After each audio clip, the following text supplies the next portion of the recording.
Our entire program is focused on resources for mental health. A recent study in the Journal of American Medical Association reveals problems with the way people who have anxiety are diagnosed and treated. The findings show that many patients are reaching out to their primary care doctors first instead of mental health professionals. Researchers say primary care physicians need to do a better job recognizing the signs of anxiety to differentiate them from other mental health conditions. We want to welcome the team from the Community Health Alliance, providing support to people in Butler and Warren counties.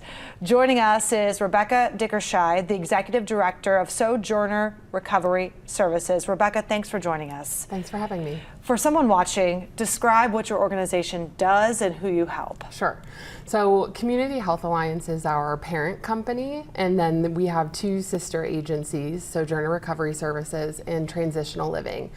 We provide both substance use and mental health services in a variety of levels of care.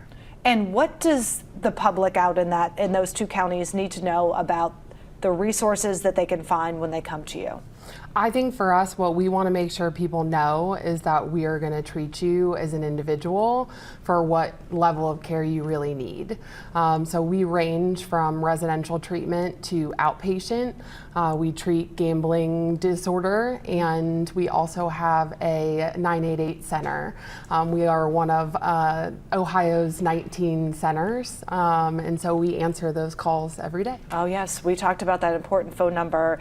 If someone you know or you yourself are in crisis thinking about suicide, that number is answered by maybe someone on your team. Yes. And what is that like for someone on the other end of the phone? Talk me through what what the folks at your organization are taught to do. Sure.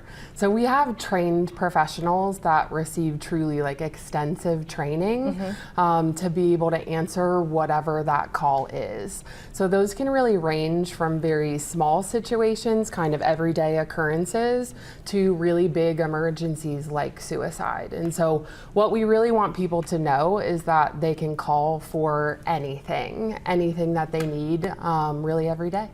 And your Sojourner Recovery Services, what does that look like for someone? So we provide primary substance use disorder treatment, but we also support co-occurring disorders. So folks that have substance use can come in or with mental health, and we are going to treat them with therapy, group therapy. We also have peer support, really trying to make sure that they get the care they need for where they're at in their journey. And we want to take time to hear from a client right now who is a single mom who has struggled with addiction. Life on the streets, my life on the streets before Sojourners. I was using drugs. I was on meth for 6 years. And before I came to Sojourners, I was neglecting my personal hygiene. I was not taking care of my body, eating, drinking. I was more worried about the drugs.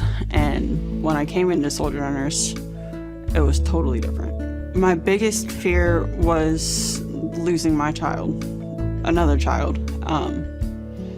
But I just continued working on getting sober and trying to keep hope that if I stayed sober, like my children's service caseworker said to me, I would be able to keep my child. It's worth it. I would say the most positive thing was I became sober and a healthy person, a healthy parent, a healthy daughter, a healthy sister. Very brave to share her story. If someone watching has someone in their life that is struggling with addiction, what is the best way to get them to your services and support? Really knowing that recovery is not linear, calling, walking into our assessment center, and knowing that they can get help any day of the week. And for after hours, being able to call 988 and have someone to talk to is really important.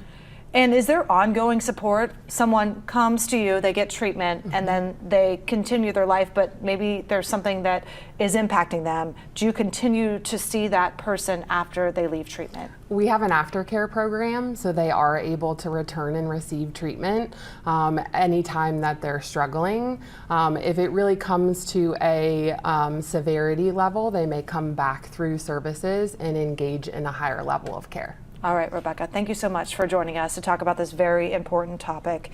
If you want to contact Community Health Alliance, there is the number on your screen, 513-896-8300. We also have a link on our website, what'shappeninginhealth.com.